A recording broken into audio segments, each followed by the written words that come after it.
சுபம் செய்வோம். அன்பும் இரக்கமுள்ள பரலோக தகப்பனே, மனமகிழ்ச்சியான இந்த காலை வேளைக்காக நன்றியோடு ஸ்தோத்தரிக்கிறோம். நாங்கள் நிற்பதும் நிர்மூலமாகாமல் இருப்பதும் கர்த்தருடைய கிருபையே. உம்முடைய இரக்கங்களுக்கு முடிவில்லை. அவை காலைதோறும் புதிதாக இருக்கிறதுக்காக ஸ்தோத்தரிக்கிறோம். என்னை சிநேகிக்கிறவர்களை நான் சிநேகிப்பேன். அதிகாலை என்னை தேடுகள் என்னை கண்டடைவார்கள் என்ற வார்த்தையின்படியே ஆண்டவரை தேட வந்திருக்கிறோம். இதுவரைக்கும் ஒரு குறை இல்லாமல் என்னை காத்து வருகிறீர். அதற்காக உமக்கு நன்றி செலுத்துகிறோம். உணவும் உடுக்க உடையும் தங்கு இருப்பிடம் கொடுத்து குடும்பத்தில் எந்த இழப்புகள் நேரிடாதபடி அதிசயங்களை காண பண்ணுகிறீர். உமக்கு ஸ்தோத்திரம். வாக்குத்தத்தத்தை நிறைவேற்றுவதில் உண்மையாக இருக்கிறீர். அதுக்காக ஸ்தோத்திரம். என் தகப்பனுக்கு நீர் வாக்கிலே சொன்னதை எங்களுக்கு செய்கையிலே செய்து வருகிற கிருபைக்காக நன்றியோடு ஸ்தோத்திரிக்கிறோம். கர்த்தாவே, இந்த நேரத்திலும் கூட இந்த நேரத்திலும் கூட எங்களோடு கூட பேசும்படியா நீர் இறங்கி வருவீராக. ஒவ்வொரு வீடுகளிலும் நீர் பிரவேசிப்பீராக. ஒவ்வொரு உள்ளத்திலும் நீர் பிரவேசிப்பீராக. இதனால் அவருடைய தேவைக்கேற்ப கர்த்தருடைய பிரசன்னம், கர்த்தருடைய வார்த்தை அவரோட தேவைக்கேற்ப வெளியே வரட்டும். அது பரலோக மன்னாவாக இருக்கட்டும். வனாந்தரத்திலே கூப்புகிற வார்த்தையாக இருக்கட்டும். இயேசுவின் நாமத்தில் ஜெபிக்கிறோம் பிதாவே, ஆமென். கர்த்தரே என் துணையானீர், நித்தமும் என் நிழலானீர் என்ற பாடலின் சில சரணங்களை பாடுவோம். கர்த்தனே என் துணையானீ, நித்தமும் என் நிழலானீ. கர்த்தனே என் துணையானீ, எத்தனை இடர் வந்து சேர்ந்தாலும் கர்த்தனே அடைக்கலமாயினார். எத்தனை இடர் வந்து சேர்ந்தாலும் கர்த்தனே அடைக்கலமாயினார். மனுமக்களில் இவர் போலுண்டோ? விண்ணுலகிலும் இவர் சிறந்தவர். கர்த்தனே என் துணையானே. பாவி என்றனை பலர் தள்ளினால் ஆவியில்லை என்று இகழ்ந்தும் விட்டார். பாவி என்றனை பலர் தள்ளினால் ஆவியில்லை என்று இகழ்ந்தும் விட்டார்.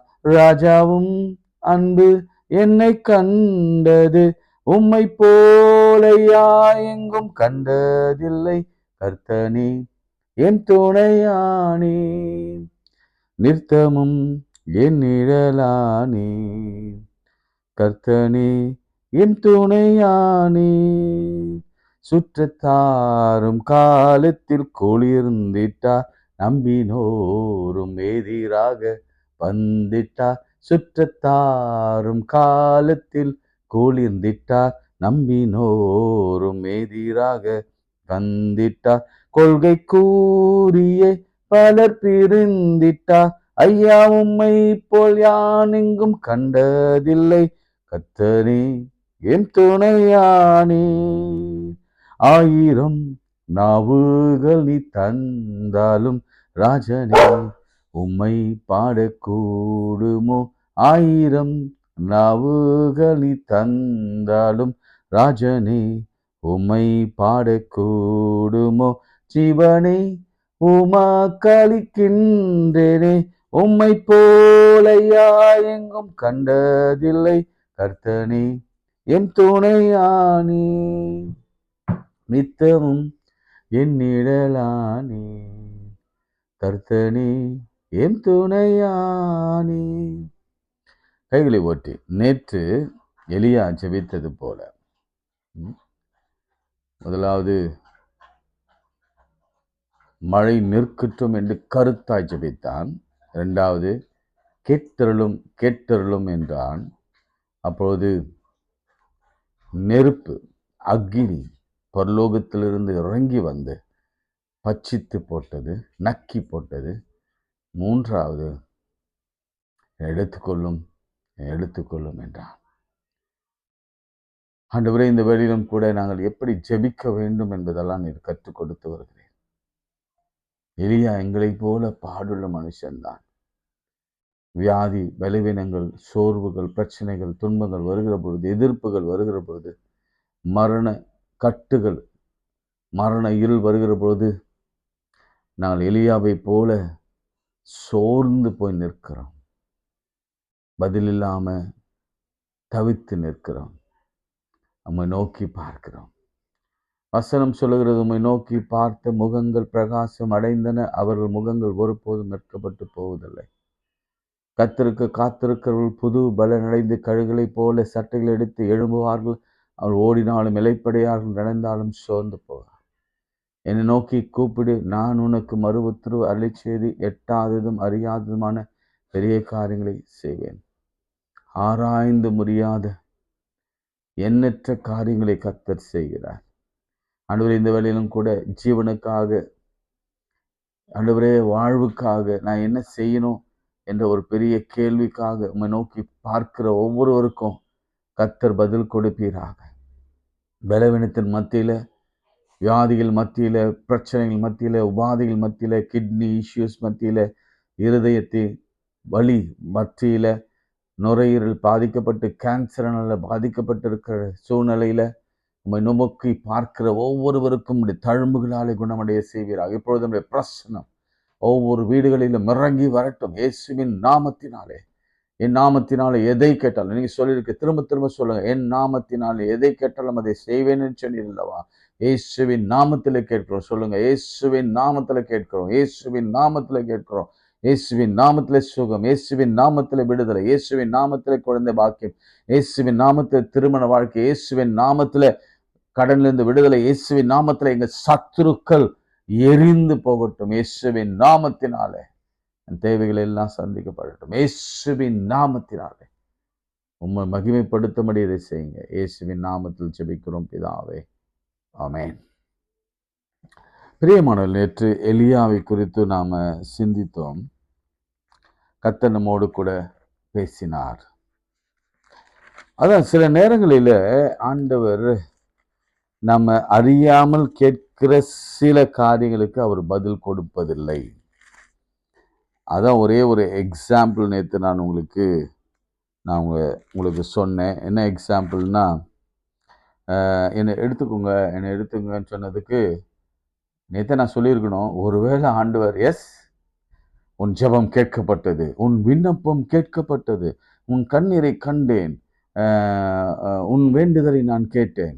சாலமோனுக்கு சொன்ன மாதிரி, நான் உன் ஜெபத்தை கேட்டேன், உன்னுடைய விண்ணப்பத்தை கேட்டேன், அதோ உன் ஞானத்தை கொடுக்கிறேன், நீ கேளாத ஐஸ்வர்யத்தையும் கொடுக்கிறேன்னு சொன்ன மாதிரி, ஐயா எடுத்துக்கோங்க அப்படின்னு டக்குனா சரி வா பாபா அப்படின்ட்டான்னு வச்சுங்களேன், என்ன நடந்திருக்கும்? சில நேரங்களில் நாம கூட அப்படிதான் கேட்போம்ல. நேற்று எது உங்களை இன்னும் எம்பசைஸ் பண்ண விஷயம் என்னன்னா, 40 நாளுக்கு பிறகு வாழ்வின் அர்த்தம், வாழ்க்கையின் அர்த்தம், நாம் ஏன் வாழணும், இந்த உலகத்துல ஏன் ஆண்டவர் நம்மை வாழ வைத்திருக்கிறார்? ஒருவேளை கேள்விக்குறியாக நம்முடைய வாழ்க்கை இருக்கலாம். எனக்கு ஒரு காலத்துல ஒரு நீண்ட இடைவெளியில ஒரு பெரிய கேள்வி, ஏன் இந்த வாழ்க்கை?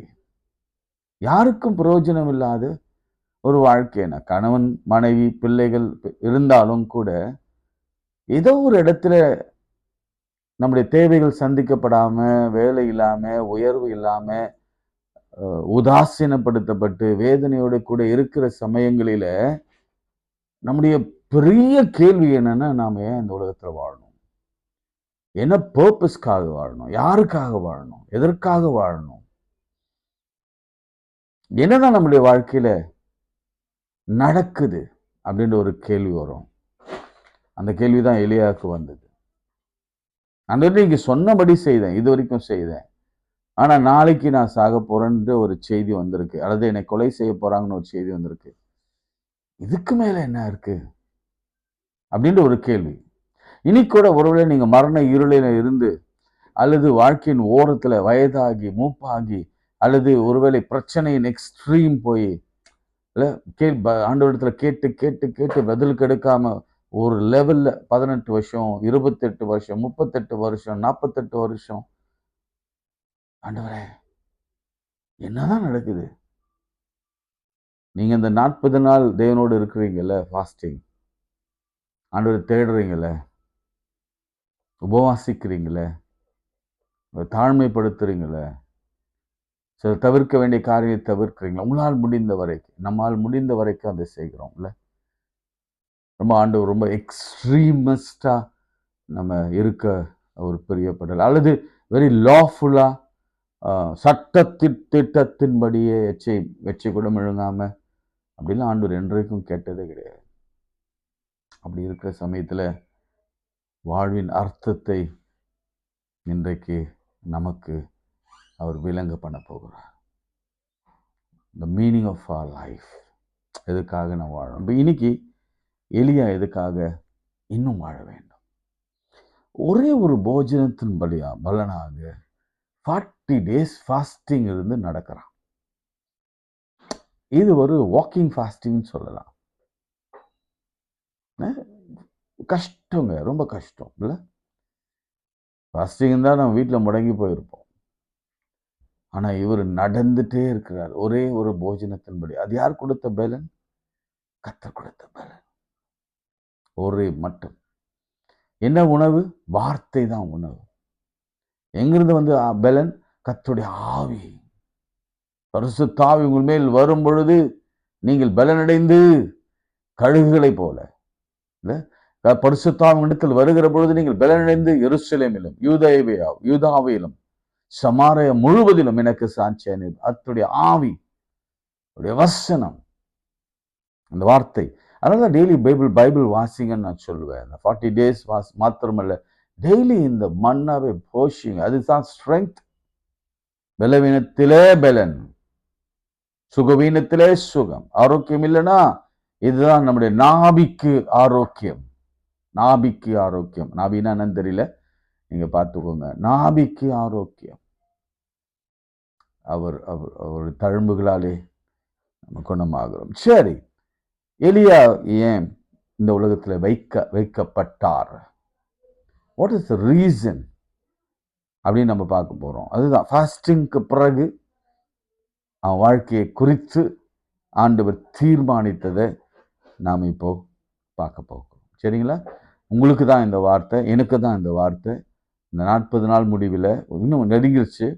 இன்னும் 1 or 2 weeksல நம்ம அந்த வாழ்க்கையின் அர்த்தத்தை புரிந்து கொள்ள, ஒரு கணவனாக அர்த்தம், ஒரு மனைவியாக ஒரு அர்த்தம், ஒரு திருமணமான குழந்தை இல்லாமல் இருக்கிற உனக்கு ஒரு அர்த்தம், நீ ஒரு தாயாக மாறப்போகிற, அல்லது திருமணமாகாத உனக்கு ஒரு அர்த்தம், திருமணமாக போகுது, வேலையில்லாத இருக்கிற உனக்கு கர்த்தர் வேலை கொடுத்து நிரந்தரமாக்கி அதில் ஒரு பெரிய அர்த்தத்தை கொடுக்க போகிறார். ஊழியக்காரருக்கும் அப்படித்தான்.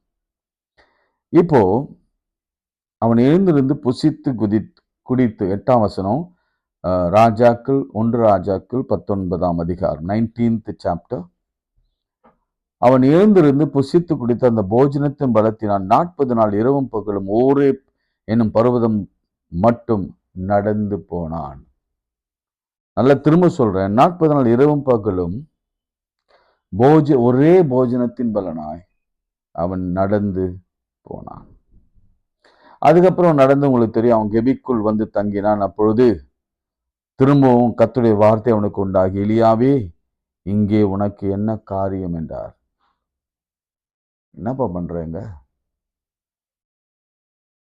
என்ன பண்ற? இன்னைக்கு ஃபர்ஸ்ட் பாயிண்ட் என்ன தெரியுங்களா? நீங்க முடங்கி கிடக்கிற இடத்தை விட்டு கம் அவுட். அதான் நான் சொல்வேன். வியாதியிலே படுத்த படுக்கையா இருக்கிறவங்களுக்கு நான் சொல்ற காரியம் இதுதான். ஒரு ரீசெண்டா ஒரு அம்மாவுக்கு நான் ஜெபிக்க போகும்பொழுது அவன் சொன்னேன், அம்மா, பேதுரு சொன்னது தான், வெள்ளியும் இல்லை பொண்ணும் இல்லை, என்னிடத்தில் இருக்கிறதை நான் உங்களுக்கு கொடுக்குறேன், நசராக இயேசுவின் நாமத்தில் எழும்பு. இந்த இடத்துல நீ உட்கார வேண்டிய அவசியம் இல்லை. அந்த அலங்கார வாசற்படியில் நீ உட்கார வேண்டிய அவசியம் இல்லை. நீ இருக்க வேண்டிய இடம் ஆலயம். ஆலயத்தில் உட்கார வேண்டும். உன்னை சிக்கா அந்த பெட்ல ஆண்டவர் பார்க்க விரும்பல, அல்லது சோர்வா மூளையில உன்னை பார்க்க விரும்பல. யாரும் உன்னை பார்க்காதபடி மறைத்து கொண்டு மாஸ்க் போட்டு அலைய ஆண்டவர் விருப்பம் இல்லை. ஆண்டவர் ரொம்ப ஸ்ட்ராங்கான ஒரு வேர்டு இங்கே யூஸ் பண்ணுறார், வெரி ஸ்ட்ராங். நம்ம கூட சொல்லுவோம்ல, நம்ம பிள்ளைங்களை ஏதாவது ஒரு மறைஞ்சு, நான் என்னடா வேலை இங்கே உனக்கு, ஏந்துடுறேன் படா, எல்லாத்தையும் நான் பார்த்துக்கிறேன். இன்னைக்கு ஆண்டவர் அப்படிதான் உங்களை பார்த்து பேசுகிறார். என்னடா வேலை உங்களுக்கு இங்கே, அதுக்காக உன்னை அனுப்புனேன், இப்படி ஒளிஞ்சு ஒளிஞ்சு வாணுன்றதுக்காக உன்னை அனுப்புனேன். எப்படி வெக்கப்பட்டு மூளையில உட்காரும்படியா உனக்கு தெரிந்து கொண்டேன். அல்லது உன்னை உதாசீனப்படுத்துவதற்கு முன்பாக நீ உயர்ந்து நிற்கும்படி எல்லாம் உன்னை தெரிந்து கொண்டிருக்கிறேன். எழும்புடா, தைரியமா எழும்பு. நான் செய்கிற காரியத்தை நீ பார். உன்னை கொண்டு செய்கிற காரியம் பயங்கரமா இருக்கும். அந்த மாதிரி அந்த மூளை வீட்டில் உட்கார பழக்கத்தை முதல்ல நிறுத்துங்க. வெளியே வாங்க. ஆண்டோட துணையோடு கூட வெளியே வாங்க. பலவீனமா, நடக்க முடியலையா, வியாதியா, மரணக்கட்டா, எதுவானாலும் சரி, கம் அவுட் ஃப்ரம் தட். ஆண்டவர் சொல்ற முதல் வார்த்தை அதுதான், கம் அவுட். உனக்கு என்ன காரியங்க? என்ன பண்ற நீங்க? உன்னை என்ன பண்ண சொல்ல நான் தீர்மானிச்சிருக்கிறேன், நீ என்ன இங்க பண்ற? ஆண்டவர் ரொம்ப ஸ்ட்ராங்கா அவனை பார்த்து முறைக்கிறார். அப்படிதான் நம்ம எடுத்துக்கணும். முறைக்கிறார், திட்டுறார். அதற்கு அவன் சொல்றான், நான் ரொம்ப பக்தியா இருந்தேன், அவங்க உடன்படிக்கை தள்ளி போட்டாங்க, பலிபீடங்கள்லாம் இடித்து தீர்க்கதரிசி பட்டியல் கொண்டு போட்டாங்க, நான் ஒருவன் மாத்திரம் மீந்திருக்கிறேன், என் பிராணனை வாங்க தேடுகிறார்கள் அப்படின்னு அவன் சொல்லும் பொழுது அதுக்கு அர்த்தம் சொல்ற, தம்பி நீ என்னடா அவனுக்கு ஒன்றும் புரியலையா? அவனுக்கு நீ என்ன நினைச்சுக்கிற? நான் மாத்திரம் சொல்ற? உன்ன மாதிரி எத்தனை பேரை நான் ஒளிச்சு வச்சிருக்கேன் தெரியுமா? உன்ன மாதிரி எத்தனை பேரை நான் உயிர் கொடுத்து, ஜீவன் கொடுத்து, வேலையை கொடுத்து, வாழ்க்கையை கொடுத்து, அதெல்லாம் உனக்கு தெரியல. ஏதோ ஒரு எசபேலுக்காக. ஆனா நான் எவ்வளவு பேரு அவனுக்கு பயப்படாத எத்தனை பேரு அவர் வச்சிருக்காராம்? வாங்க தேடுகிறார்கள். எங்கம்மா போட்டிருக்காது? ஓகே, படிக்கலாம். ஓகே, ரெண்டாவது என்ன செய்யறாரு? அப்பொழுது வெளியே வந்து கர்த்தருக்கு முன்பாக பர்வதத்தில் நின்றார். கம் அவுட், வந்து நில்றா, ஃபர்ஸ்ட் வந்து நில்லு, பர்வதத்துல வந்து நில்லு. I want to see you. Don't hide yourself in your home, in your place, in your home. வெளியே வா முதல்ல, கம் அவுட். உலகத்தை வந்து பாடுறா, வந்து பர்வதத்துல வந்து நில்லு. உயர்ந்த ஸ்தானத்துல உன்னை நிற்க வைப்பேன். கமான், வந்து நில்லு. அப்போது இதை கர்த்தர் கடந்து போனார். கர்த்தருக்கு முன்பாக பர்வதங்கள் பிளக்கிறதும் கண்மணி உடைகிறதும் பல்லுவது பெருங்காற்று உண்டாயிற்று. ஆனாலும் அந்த காற்றிலே கர்த்தர் இருக்கவில்லை. காற்றுக்கு பின் பூமி அதிர்ச்சி உண்டாயிற்று. பூமி அதிர்ச்சியும் கர்த்தர் இருக்கவில்லை. பூமி அதிர்ச்சி பின் அக்னி உண்டாயிற்று. அக்னியிலும் கர்த்தர் இருக்கவில்லை. அக்னிக்கு பின் அமர்ந்த மெல்ல சத்தம் உண்டாயிற்று. அதை எலியா கேட்ட பொழுது தன் சால்வை தன் முகத்தை மூடிக்கொண்டு வெளியே வந்து கெபியின் வாசலில் நின்றான். அப்போது இதோ எலியாவே, இங்கே உனக்கு என்ன காரியம்? செகண்ட் டைம் கேட்கிறார். அதற்கு அவன் திரும்ப சொல்றான், அதேதான் திரும்ப சொல்றான். அப்போது கர்த்தர் அவனை நோக்கி, நீ தமஸ்கு வழியாக வனாந்திரத்துக்கு திரும்பி போ, ஆசைகள் சீரியா மேல் ராஜாவாக அபிஷேகம் பண்ணு. பின்பு நிம்சியின் குமாரனாகிய இகுவை இஸ்ரேல் ராஜாவாக அபிஷேகம் பண்ணு. ஆபில் மெகோலா ஊரனாகிய சாப்பாத்தின் குமாரனாகிய எலிசா உன் ஸ்தானத்தில் தீர்க்கதரிசி அபிஷேகம் பண்ணு. சம்பவிப்பது ஆசையின் பட்டயத்தை தப்பி நம்ம எகு கொண்டு போடுவான். எகுவின் பட்டயத்தை தப்பி நம்ம எலிசா கொண்டு போவான். ஆனாலும் பாகாலுக்கு முடங்காத முழங்கால்களையும் அவனுக்கு முத்தம் செய்யாதிருக்கிற வாய்களையுடைய 7,000 பேரை இஸ்ரவேலிலே மீதியாக வைத்திருக்கிறேன். 7,000. நான் மாத்திரம்தான். உன்ன மாதிரி 7,000 பேரை நான் வச்சிருக்கேன்டா, பாதுகாத்து வச்சிருக்கிறேன். அவங்களால ஒன்றும் செய்ய முடியாது. இப்ப நான் வாழ்வின் அர்த்தத்தை சொல்றேன். எலியாவுக்கு என்ன வாழ்க்கையின் அர்த்தம் என்ன சொல்ல கொடுத்தாரு பார்த்தீங்களா? நான் வேகமா வாசித்ததுனால உங்களுக்கு அது வேண்டுதான் வேகமா வாசித்தேன். ஏன்னா நீங்க அதை ஃபாலோ பண்றீங்களா இல்லையான்ட்டா. இப்ப என்ன தெரியுமா சொல்றாரு ஆண்டவரு? டேய் எலியா, நான் அப்படி பேசுறேன், தயவுசெய்து தீர்க்கதரிசிலாம் அப்படி இது குறைவா பேசிடாதீங்க, தரம் குறைவா. நானும் சில நேரத்துல அவன் இவன் பேச ரொம்ப மனசு நொந்துரும். அவர் அப்படின்னு தான் நம்ம சொல்லணும். யாராக இருந்தாலும் சரி, அந்த பழக்கத்தை நம்ம வச்சுக்கணும். ஆனால் நான் இப்போ ஆண்டவர் அப்படி பேசுவார், கோபத்தில் பேசுவாருன்றதுனால நான் அப்படி பேசி காண்பிக்கிறேன். டேய், இந்த மாதிரி 7000 பேரை வச்சிருக்கிறேன். யாருக்கு அவங்களுக்கு முழங்கால் இடாது, அவங்களுக்கு முன்பாக முட்டி போடாது, முட்டி போட்டு தலை குனிந்து இருக்காத, அல்லது அவங்க கால்களில் முத்தம் செய்யாத 7000 பேரை தீர்க்கதரிசிகளை நான் வைத்திருக்கிறேன். மேபி தீர்க்கதரிசியாக இருக்கலாம், யாராக இருக்கலாம். இப்போ நான் சொன்னேன், எலியா அவன் செத்து போறேன்னு சொன்ன பிறகு, இல்லை நீ சாக வேண்டாம், உனக்கு சின்ன வேலையெல்லாம் இருக்கு, நிறைய வேலை இருக்கு. என்ன வேலை?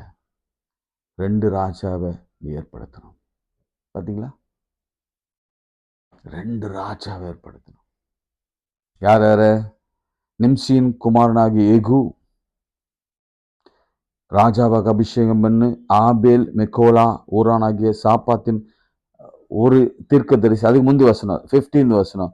தமஸ்கு வழியாக வனாந்திர திரும்பி ஆசகேலை சீரியான் மேல, ஆசகேல சீரியா மேல, நிம்சியின் குமாரனை எகுவ இஸ்ரேல் மேல, அதுக்கப்புறம் இஸ்ரேல் சமஸ்த இஸ்ரேல் மேல தீர்க்கதரிசியாய் எலிசா.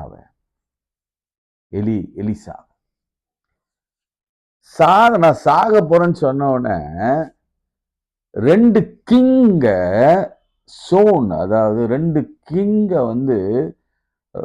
ராஜஸ்தானத்துல உட்கார வைக்கிற. நீங்க பார்த்துருப்பீங்க, இந்த மினிஸ்டர்ஸ், பிரைம் மினிஸ்டர்ஸ், பிரசிடென்ட் எல்லாம் உட்கார வைப்பாங்கல்ல. சோன் பண்றது நாள் அது, அவங்க பதவி ஏற்கிற நாள், உலகமே கொண்டாடும். ஒரு ராஜா ஒரு பெரிய திரள், லட்சம் மில்லியன் பீப்புளுக்கு, தமிழ்நாடு 6 கோடி 7 கோடின்னு வச்சுக்கோங்களேன்ல, உலகம் இந்தியா ஒரு இத்தனை கோடி இருக்கு. அதுக்கு ஒரு ராஜானா ரெப்ரசன்டேட்டிவ், அவ்வளோ பவர்ஃபுல் பொசிஷன் பாருங்க.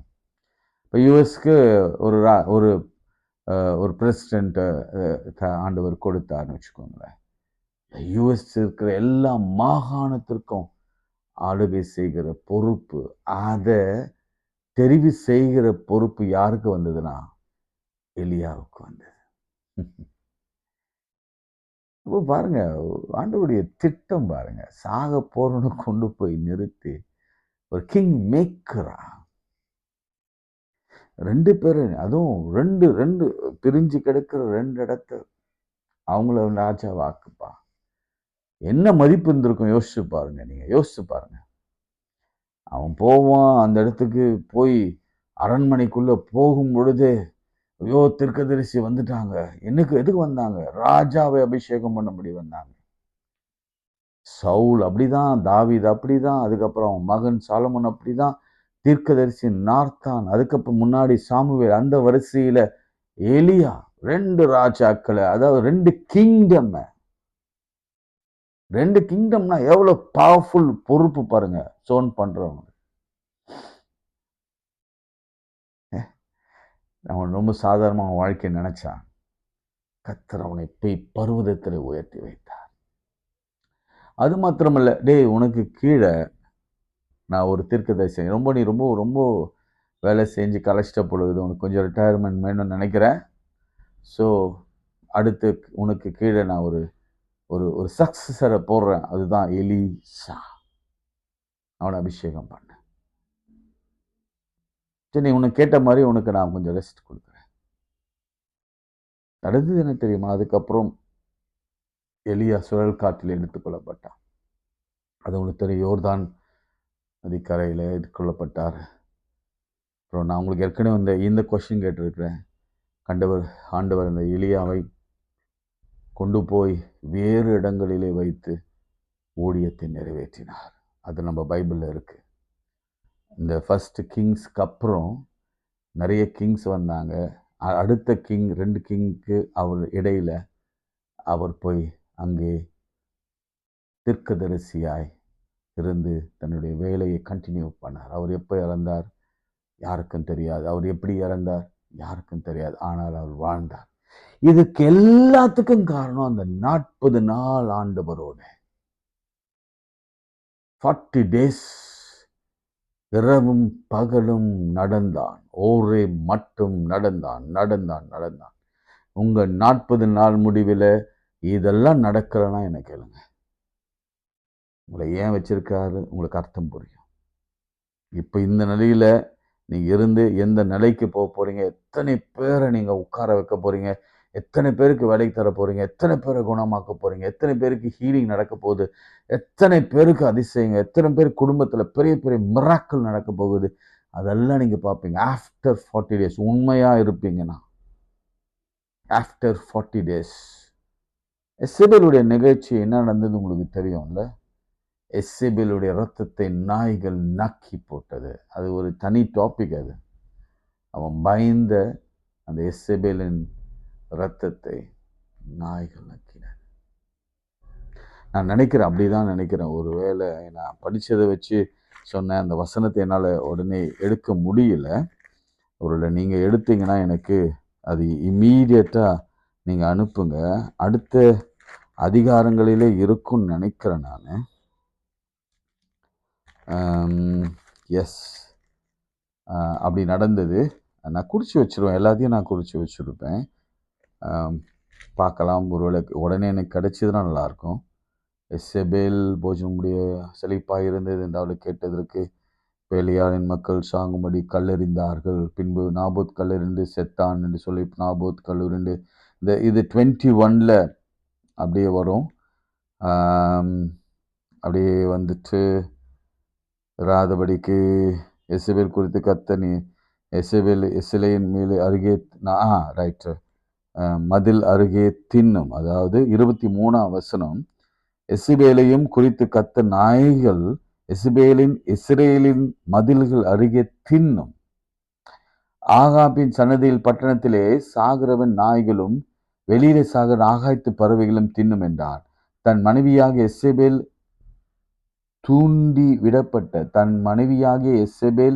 தூண்டிவிட்டபடியே கத்தர் பார்வைக்கு பொல்லானதை செய்த விற்று போட்ட ஆகாப்பை போல ஒருவனும் இல்லை. அதாவது ஆண்டவர் சொன்னார், எசபேல் இரத்தத்தை நாய்கள் தின்னும். அதான் நடந்தது. யாருக்கு பயந்தானோ நாயை விட்டுட்டு அவங்க அந்த பிரேதத்தை தின்ன வைத்தார். பயப்படாதீங்க பிரியமானவர்களே, பயப்படாதீங்க. கர்த்தர் உங்களுக்கு நன்மையை மாத்திரம் தான் செய்வார். இந்த days, fasting days, very very very important days. நீங்கள் இருப்பது நல்லது. ஒருவேளை நீங்கள் இல்லைனாலும் கூட தயவு செய்து இந்த வருகிற இந்த 2 வாரத்தில் கண்டிப்பாக இருங்க, ஃபாஸ்டிங் இருங்க. ஆண்டவர் உங்களுக்கான ஒரு வாழ்க்கையை வைத்திருக்கிறார், உங்களுக்கான ஒரு வாழ்வை வைத்திருக்கிறார், உங்களுக்கான ஒரு அர்த்தத்தை, வாழ்க்கையின் அர்த்தத்தை வைத்திருக்கிறார். மீனிங்ஃபுல் லைஃப் உங்களுக்காக கொடுப்பார், நிச்சயம் கொடுப்பார். நான் தீர்க்க தரிசனமாக சொல்கிறேன், நிச்சயம் கொடுப்பார்.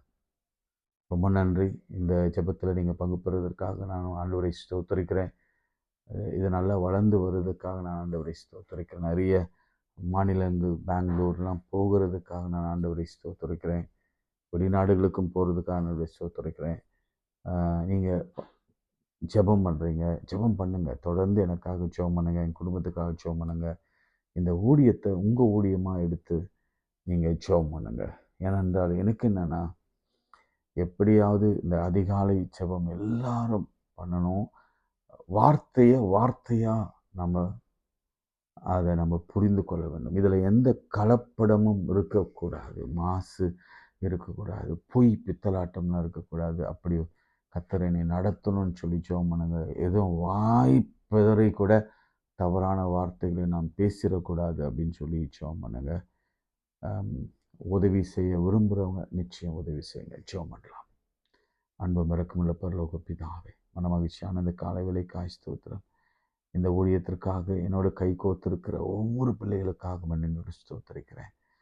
ஒருவேளை நீர் எனக்கு கொடுக்கிற அந்த தரிசனம் அல்லது எங்களுக்கு கொடுக்கிற தரிசனம் உலகமெங்கும் இந்த ஜெப ஆவி, அதிகாலை ஜெப ஆவி, அட்லீஸ்ட் 1/2 மணி நேரமாவது ஆண்டவரோட கூட அமர்ந்திருக்கிற ஒரு ஆவி அபிஷேகம் ஒரு வாஞ்சியை எங்களுக்கு தாரும். இன்னைக்கு கூட நாங்கள் கேட்டபடியே எங்கள் வாழ்வில் ஒரு அர்த்தம் இருக்கிறது. நாங்கள் சாக விரும்பினாலும், நாங்கள் ஒளிந்து வாழ்ந்த விரும்பினாலும், நீங்கள் எங்களை வெளியே கொண்டு வந்து உயர்ந்த பர்வதத்தில் நிறுத்தி எங்களை ராஜாக்கள் அபிஷேகம் பண்ண எங்களை நீர் வைத்திருக்கிற தீர்க்கதரிசிகளை அபிஷேகம் பண்ண வைத்திருக்கிற எங்களை நீர் எடுத்துக்கொண்டு போய் வேறு இடத்துல வைத்து பயன்படுத்த, ஃபாரின் கண்ட்ரீஸில் பயன்படுத்த வைத்திருக்கிற பலவீனங்கள் சோர்வுகள் வராதபடி கிருபையாய் காத்து வருகிறீர். எல்லா பலவீனமும் மாறட்டும், மரண இருள்கள் மாறட்டும், குழந்தை கிடைக்கட்டும், வேலை கிடைக்கட்டும், சரும வியாதிகள் மறையட்டும், ஹார்ட் பிரச்சனைகள் மறையட்டும், கேன்சர்கள் மறையட்டும்.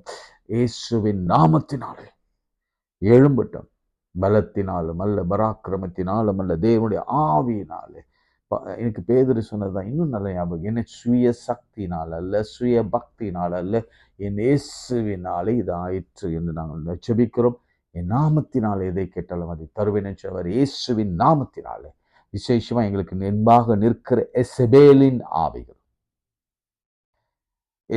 ஆகாப், அவங்களுக்கு தாளம் போடுகிற ஆகாப் நேர்ந்தது எங்கள் கண்கள் முன்பாக நேரிட்டோம். இயேசுவின் நாமத்தில் பிதாவே, ஆமென். ஆண்டவராகிய இயேசுவின் கிருபை, பிதாவாகிய தேவனுடைய அன்பு, பரிசுத்தாவின் ஐக்கியம் நம் அனைவரோடு மீண்டும் மீண்டும் சதாக்கள் வைத்திருப்பதாக. ஆமென். God bless you.